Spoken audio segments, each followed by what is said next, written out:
Hello, good morning everybody. मैं KS. Murari आप सबों का एक बार फिर से द गोल्स विल इंडिया के YouTube channel KS. Murari @GS पर आप सबों का फिर से एक बार स्वागत करता हूं।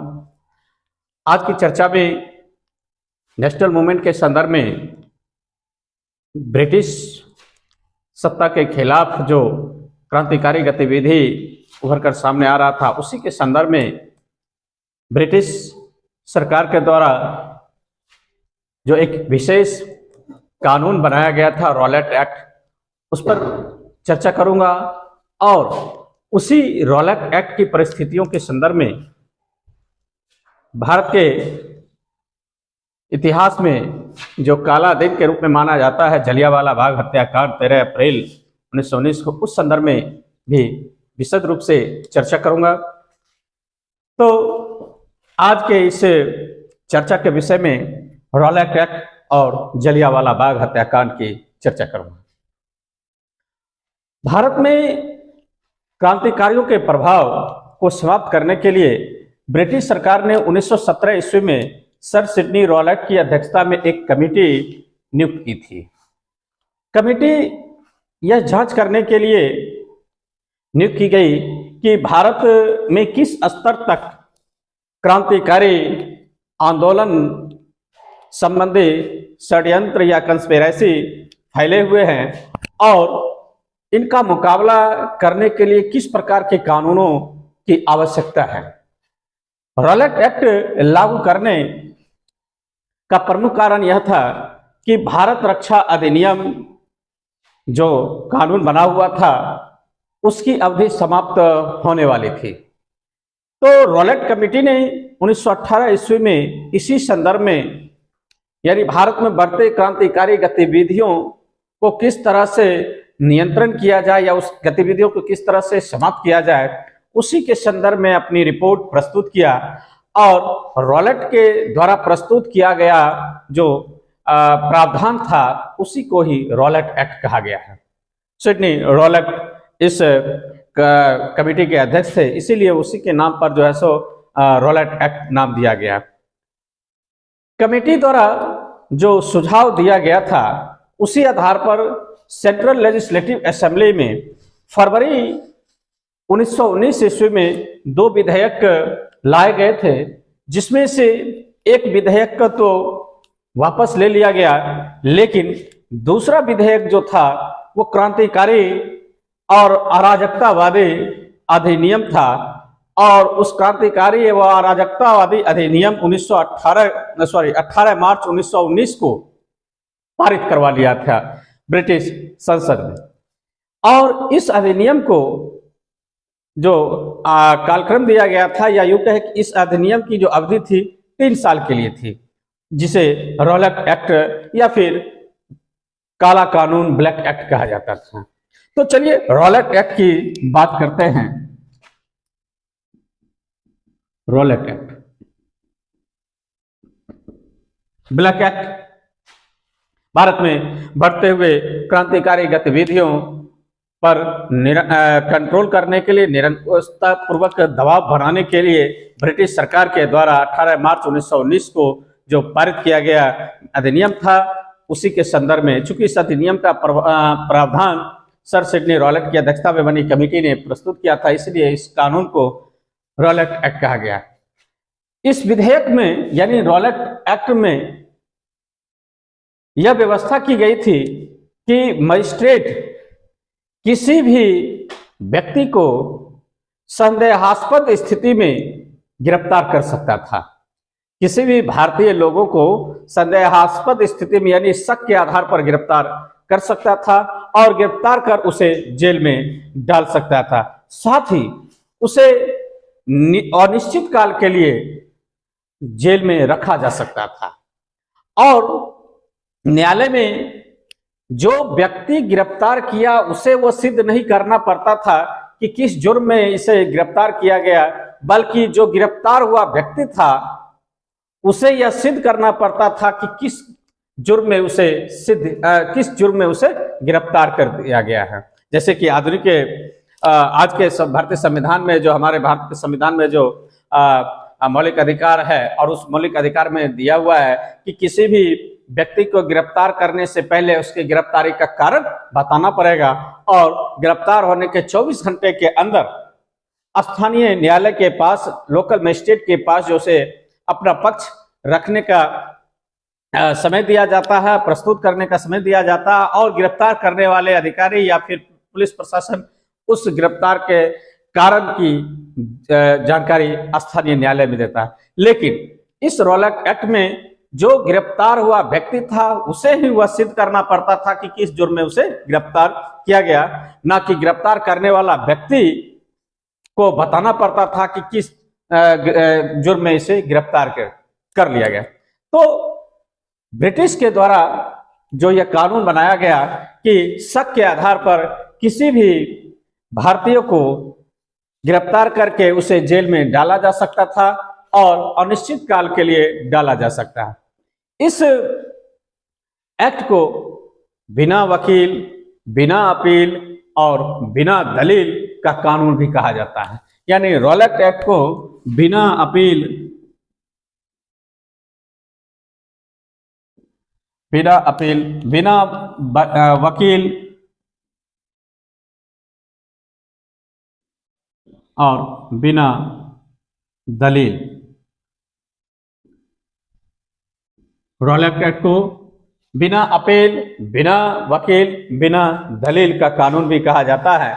इसे काला अधिनियम यानी ब्लैक एक्ट एवं आतंकवादी अपराध नियम के नाम से भी जाना जाता है। आतंकवादी अपराध अधिनियम,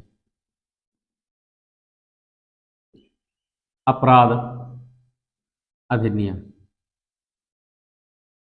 से भी जाना जाता है। जब यह एक्ट लागू हो गया तो वैसी स्थिति में काफी इस एक्ट का विरोध हुआ भारत के संदर्भ में। गांधी जी ने, चूंकि भारतीय राजनीति में गांधी जी का प्रवेश हो चुका था, 1917 के चंपारण सत्याग्रह से गांधी जी का प्रवेश हो चुका था और साल 1919 आ चुका है, तो 2 साल में गांधी जी भारत के जो राजनीतिक की गतिविधियां हैं उस पर अपनी पैनी नजर रखने लगे। गांधी जी ने इस एक्ट के विरोध में 6 अप्रैल 1919 को एक देशव्यापी हड़ताल यानी देशव्यापी ऑल ओवर इंडिया लेवल पर एक आम हड़ताल का आह्वान किया। उन्होंने इस एक्ट के संदर्भ में, इस आंदोलन के संदर्भ में सत्याग्रह सभा की भी स्थापना कर डाली। दिल्ली में 30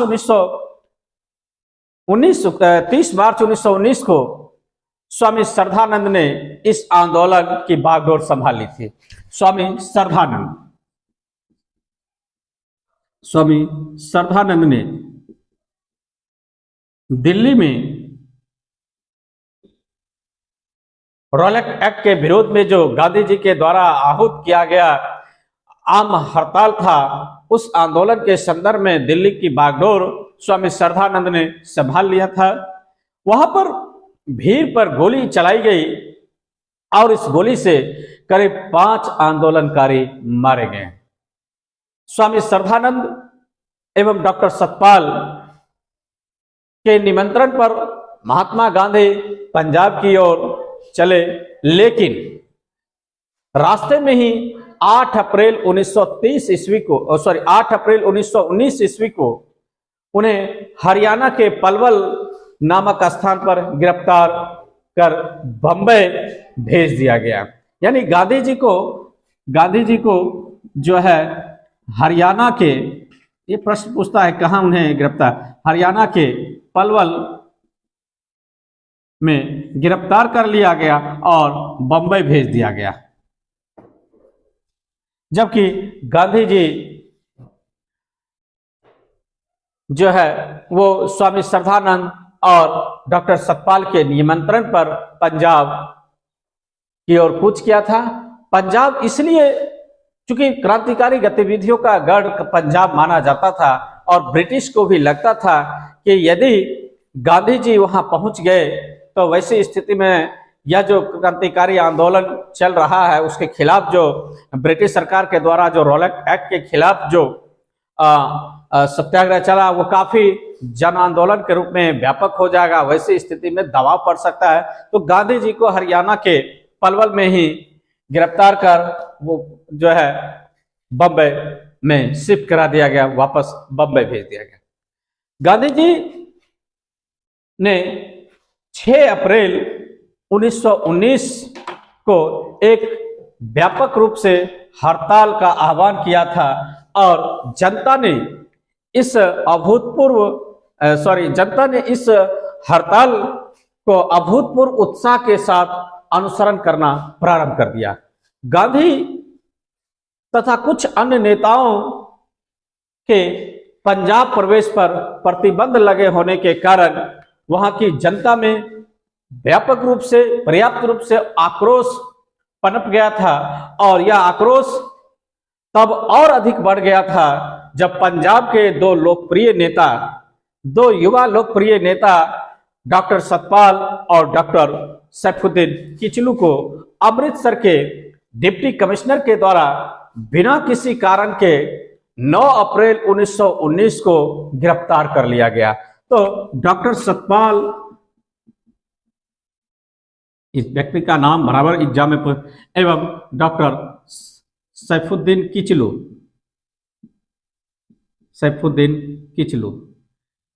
ये पंजाब के युवा और लोकप्रिय नेता हुआ करते थे और जो भारत में जो आम हड़ताल जो चला था उसमें ये काफी पॉपुलर हुए थे। तो इस दोनों लोकप्रिय नेता को बगैर कारण बताए हुए ब्रिटिश सरकार ने गिरफ्तार कर लिया। इसकी गिरफ्तारी का आदेश, यानी सतपाल और किचलू की गिरफ्तारी का आदेश पंजाब प्रांत के lieutenant governor Michael O'Dwyer ने दिया था। इसको गिरफ्तारी का आदेश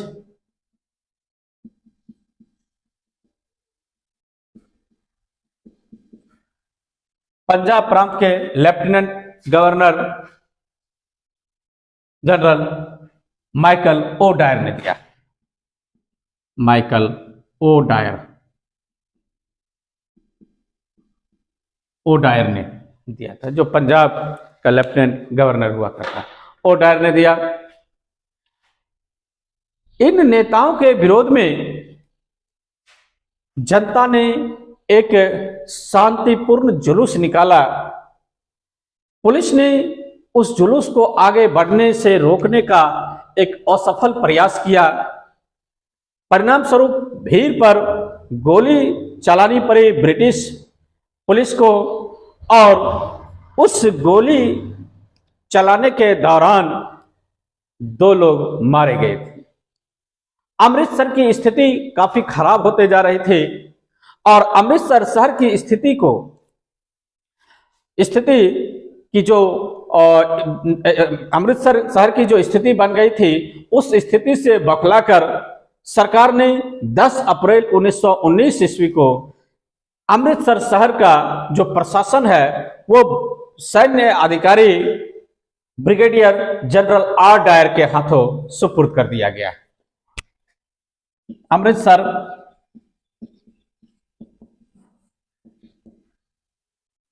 की जो भयावह स्थिति हो गई थी उसको नियंत्रण करने के लिए जो सो ब्रिटिश सरकार ने यहाँ के नियंत्रण करने के लिए जनरल आर डायर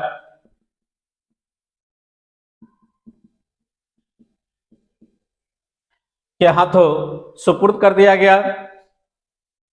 13 अप्रैल 1919 को बैसाखी का दिन, 13 अप्रैल 1919 को बैसाखी का दिन शाम करीब 4 बजे अमृतसर के जलियांवाला बाग में एक विशाल सभा का आयोजन किया गया। अमृतसर के जलियांवाला बाग में एक विशाल जनसभा का आयोजन किया गया, जो 13 अप्रैल 1919 ईस्वी को शाम 4 बजे को समय रखा गया।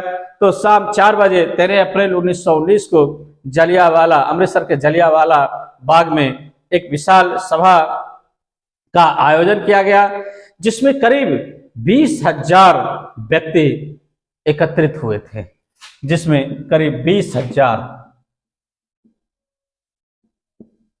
व्यक्ति उस सभा में शामिल हुए थे।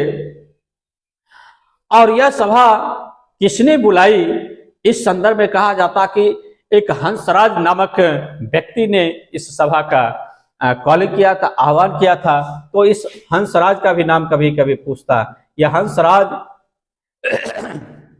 नामक व्यक्ति ने यहाँ जलियांवाला बाग में एक आम सभा करने के लिए लोगों को आमंत्रित किया था। इधर जनरल डायर ने उस दिन सुबह 9:30 बजे को ही सभा को असंवैधानिक घोषित कर दिया गया था। जनरल आर डायर, जो कि वहां का अमृतसर का पुलिस कैप्टन था, और उसने आर डायर ने सुबह 9:30 बजे ही उस सभा का जो स्थल था, उस सभा स्थल पर तो कर्फ्यू लगा ही दिया गया था, 144 लगा दिया गया भी था, और सभा को असंवैधानिक घोषित कर दिया गया। सभा में महात्मा गांधी, डॉक्टर किचलू और सतपाल की रिहाई, साथ ही साथ रॉलक एक्ट के विरोध में भाषणबाजी की जा रही थी। ये प्रश्न पूछता है कि सभा में किन बिंदुओं पर, जलियांवाला बाग में जो सभा हो रही थी, उस सभा में किन बिंदुओं पर भाषणबाजी चल रही थी। तो गांधी जी, सैफुद्दीन किचलू और सतपाल की रिहाई के साथ साथ रॉलक एक्ट के खिलाफ भाषणबाजी चल रही थी। तो गांधी जी, सतपाल और किचलू, इन तीनों की रिहाई के साथ साथ रॉलक एक्ट के विरोध में भाषणबाजी चल रहे थे। ऐसे में जनरल आर डायर ने जलियांवाला बाग गेट के सामने पहुंचकर 3 मिनट के अंदर, मात्र 3 मिनट के अंदर भीड़ को, जलियांवाला बाग को खाली करने का आदेश दिया। और जब सैनिकों के साथ बाग के जनरल आर डायर अपने सैनिकों के साथ जलियांवाला बाग का जो एक गेट हुआ करता, एक ही गेट हुआ करता था, और मात्र 3 फीट का रास्ता था, और सक्रिय थी, वह कंजस्टेड गेट था, और वहीं खुद आर डायर्स अपने सैनिक के साथ गेट पर खड़ा हो गया और ऑर्डर कर दिया कि मात्र 3 मिनट का समय है और आप लोग इस मैदान को खाली करें। भागदौड़ मच गया। इसी बीच जनरल डायर ने अपने फौज को भीड़ पर गोली चलाने का आदेश दे दिया। वे तब तक गोलियां चलाते रहे, जनरल डायर का सैनिक तब तक गोलियां चलाते रहे जब तक कि गोलियां खत्म ना हो गई थी। हजारों लोगों की जान से हाथ धोना पड़ा, और कहा जाता है कि इस हत्याकांड में 3,000 लोग लगभग घायल हो गए थे, जबकि सरकारी रिपोर्ट के अनुसार 379 व्यक्ति की मृत्यु भी हुई थी, हत्या हुई थी, और उसमें 1200 लोग घायल हुए थे। ऐसे कहा जाता है कि 3,000 लोग घायल हुए थे, लेकिन ऑफिशियल रिपोर्ट बताया कि मात्र 1200 लोग घायल हुए और 379 लोग इस हत्याकांड में मारे गए। भारत के एक प्रतिष्ठित व्यक्ति दीनबंधु एफ एंड्रयूज ने इस हत्याकांड को जानबूझकर की गई हत्या कहा है। पंजाब की घटनाएं जब लोगों को जानकारी हुई तो पूरे देश में भय का माहौल बन गया था, काफी निराशा हुई थी, लोग डरने लगे थे। साम्राज्यवाद एवं विदेशी शासन जिस सभ्यता का दावा करते थे, उसके पर्दे के पीछे छिपे घिनौने चेहरे और बर्बरता का जीता जागता रूप लोगों ने देख लिया। पहले ब्रिटिश अपने आप को सभ्य कहा करता था कि भारतीय लोग में असभ्यता है और हम सभ्य सिविलाइज्ड है, तो इसको सिविलाइज करेंगे, सभ्य बनाएंगे। लेकिन जलियांवाला बाग की जो घटना ब्रिटिश के द्वारा की गई, वह उसके पर्दे के छिपे घिनौने काम को स्पष्ट रूप से लोगों के सामने रख दिया। जलियांवाला बाग नरसंहार के फलस्वरूप रविंद्रनाथ टैगोर ने ब्रिटिश सरकार के द्वारा दी गई नाइटहुड की उपाधि वापस कर दी। नाइटहुड की उपाधि वापस कर दी। न केवल ब्रिटिश के इस कारनामे से रविंद्रनाथ टैगोर ने अपनी नाइटहुड की उपाधि वापस की, बल्कि भारतीय राष्ट्रीय कांग्रेस के पूर्व अध्यक्ष सर शंकर नायर ने भी वायसराय की कार्यकारिणी परिषद से अपनी सदस्यता भी त्याग दी, यानी अपनी सदस्यता को भी इस्तीफा दे दिया। वायसराय के कार्यकारिणी परिषद में वो एक सदस्य के रूप में थे, उस सदस्यता से इस्तीफा दे दिया शंकर नारायण ने, जो पहले भारतीय राष्ट्रीय कांग्रेस के अध्यक्ष भी रह चुके थे। इस हत्याकांड के संदर्भ में काफी जब आलोचना हुई, क्रिटिसाइड हुई, तो ब्रिटिश सरकार ने इस आग को कम करने के लिए हंटर कमेटी का गठन किया। हंटर कमेटी जो जलियांवाला बाग हत्याकांड की जांच के लिए थे, हंटर कमेटी।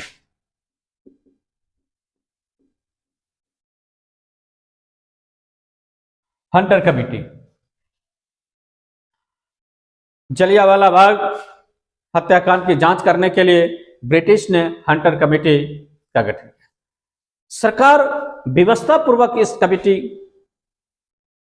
को नियुक्त किया जो जलियांवाला बाग हत्याकांड की जांच करेगा।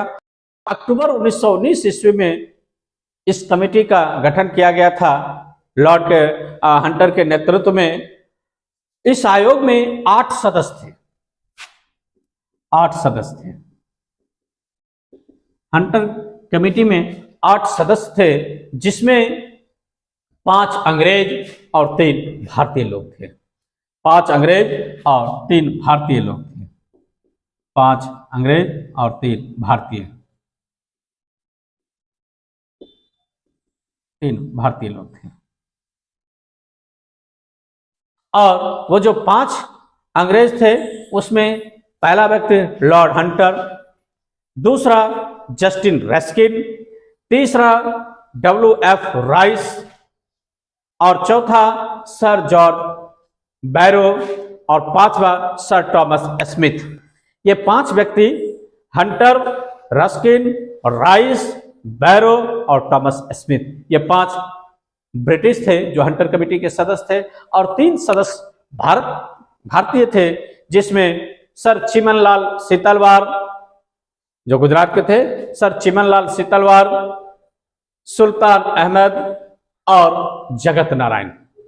8 सदस्यीय हंटर कमेटी का गठन किया गया अक्टूबर 1919 ईस्वी में। हंटर कमेटी ने मार्च 1920 ईस्वी में अपनी रिपोर्ट प्रस्तुत किया। हंटर कमेटी ने मार्च 1920 ईस्वी में अपनी रिपोर्ट प्रस्तुत किया। इसके पहले ही, यानी इस रिपोर्ट के आने से पहले ही, ब्रिटिश सरकार ने दोषियों को बचाने के लिए इंडेमनिटी बिल पास करा लिया था। इंडेमनिटी बिल, इंडेमनिटी बिल, यह इंडेमनिटी बिल होता है कि क्षतिपूर्ति धन की राशि के रूप में करना, यानी जो क्षति हुई है उस क्षति की पूर्ति धन की राशि से करना। उसके लिए बिल पारित करवा लिया था ब्रिटिश, हंटर कमेटी की रिपोर्ट आने से पहले ही। इसी बीच पंजाब के गवर्नर को निर्दोष घोषित किया गया हंटर कमेटी के द्वारा। हंटर कमेटी ने पंजाब के गवर्नर को निर्दोष घोषित किया। समिति ने आर डायर पर दोषों का हल्का बोझ डालते हुए कहा कि डायर ने कर्तव्य को गलत समझते हुए जरूरत से ज्यादा बल प्रयोग किया, लेकिन जो कुछ किया निष्ठा से किया। देखिए किस तरह से कमेटी के संदर्भ में जो है सो बातें ब्रिटिश सरकार के द्वारा प्रस्तुत किया जाता था कि यानी आर डायर को जो कारनामा किया था, डायर ने इतने बड़े विभत्स घटना को अंजाम दिया, उस विभत्स घटना को रियल बताते हुए भारतीय लोगों पर जो है सो और जले पर नमक छिड़कने का कार्य कर रहा है कि डायर पर जो आरोप लगा था, आरोप क्या सच ही साबित हुई थी, सच ही था कि गोली चलाया है। और कहा गया कि डायर ने जो जलियांवाला बाग में जो कार्य किया, अपने कर्तव्य को गलत समझते हुए जरूरत से ज्यादा बल प्रयोग किया, लेकिन जो कुछ किया वह सत्यनिष्ठा के साथ किया। डायर को उसके अपराध के लिए नौकरी से हटाने का दंड दिया गया है। बात सही है कि नौकरी से हटा दिया गया। ब्रिटिश अखबारों ने जनरल आर डायर को ब्रिटिश साम्राज्य का रक्षक कहा गया है और ब्रिटिश लॉर्ड सभा ने उसे ब्रिटिश साम्राज्य का शेर कहा है, यानी ब्रिटिश साम्राज्य का शेर, ब्रिटिश साम्राज्य का शेर डायर को कहा गया।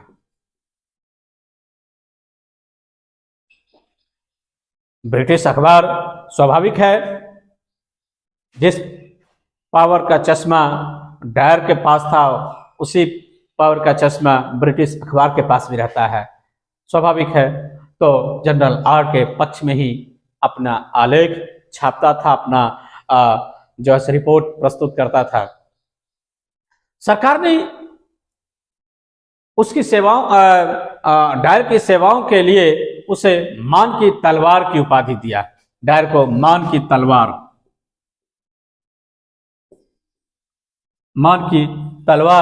की उपाधि दिया। इंग्लैंड के एक अखबार मॉर्निंग पोस्ट उस समय प्रकाशित होता था, शायद अभी भी मॉर्निंग पोस्ट चल रहा है। तो मॉर्निंग पोस्ट ने डायर के लिए 30,000 पाउंड धनराशि इकट्ठा किया था। चूंकि उसको डायर को नौकरी से निकाल दिया गया था, तो ऐसी स्थिति में उसको आर्थिक सहायता देने के लिए मॉर्निंग पोस्ट ने डायर के लिए 30,000 पाउंड धनराशि इकट्ठा किया। पंजाब के lieutenant governor Michael O'Dwyer को उधम सिंह ने मार्च 1940 में जाकर अंतोगत्वा लंदन में जाकर हत्या किया। इसी जुर्म का बदला लेने के लिए ओ डायर को लंदन में जाकर उधम सिंह ने हत्या कर दी। इधर यह हंटर कमेटी ब्रिटिश सरकार के द्वारा कमेटी का गठन किया गया था। इधर भारतीय लोगों में काफी निराशा थी और भारतीय लोगों ने इस हत्याकांड की आलोचना की। तो भारतीय लोगों ने भी इस हत्याकांड की जांच के लिए एक कमेटी बनाई, जिसको तहकीकात कमेटी कहा गया था। तो तहकीकात कमेटी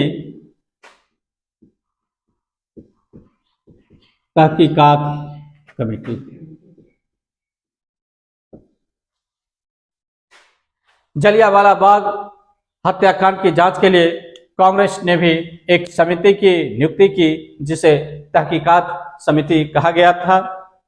और इसके अध्यक्ष मदन मोहन मालवीय थे। अध्यक्ष मदन मोहन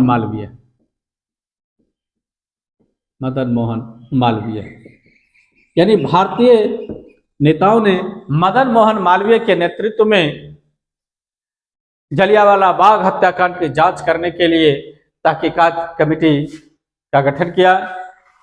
इसके जो अन्य सदस्य थे उसमें मोतीलाल नेहरू, महात्मा गांधी, अब्बास तैयब जी, पुपुल जयकर और CR दास इस कमेटी के सदस्य थे। इस समिति ने अपनी रिपोर्ट में अधिकारियों को इस बर्बर कृत्य के लिए उन्हें निंदा का पात्र बनाया और सरकार से दोषी लोगों के खिलाफ कार्रवाई और मृतक परिवारों को आर्थिक सहायता देने की मांग की, लेकिन सरकार ने इस पर कोई ध्यान नहीं दिया और अंततः वही हुआ कि पंजाब के लोगों को आज भी उस जलियांवाला बाग हत्याकांड का दंश झेलना पड़ रहा है, जो पंजाब के युवा क्रांतिकारियों के ऊपर चलाया गया गोली था। तो इस प्रकार से आज के इस विषय में जो रॉलेट एक्ट के संदर्भ में ही जलियांवाला बाग हत्याकांड हुआ था, और इन सारे रॉलेट एक्ट, जलियांवाला बाग हत्याकांड और इसके बाद जो खिलाफत का आंदोलन चला वैश्विक स्तर पर, इस तीनों का जो रोष था, आक्रोश था, इन तीनों आक्रोश को समेकित करते हुए भारत में एनसीएम यानी नॉन कॉपरेशन मूवमेंट और सहयोग आंदोलन गांधी जी के नेतृत्व में ब्रिटिश के खिलाफ चलाया गया। तो इस प्रकार आज के चर्चा में हम लोग रॉलेट एक्ट और रॉलेट एक्ट के से उपजे असंतोष को दबाने के लिए जलियांवाला बाग हत्याकांड को अंजाम ब्रिटिश सरकार के द्वारा दिया गया था। तो आज के इस चर्चा में आप लोगों को रॉलेट एक्ट और रॉलेट एक्ट के साथ साथ जलियांवाला बाग हत्याकांड पर भी विशद रूप से चर्चा सुनने को मिला है। तो आज के इस चर्चा का वीडियो को आप लाइक करें और लाइक करने के बाद कमेंट करते हुए इस चैनल को अधिक से अधिक सब्सक्राइब करें और अपना कमेंट जरूर करें। कैसा लगा? धन्यवाद।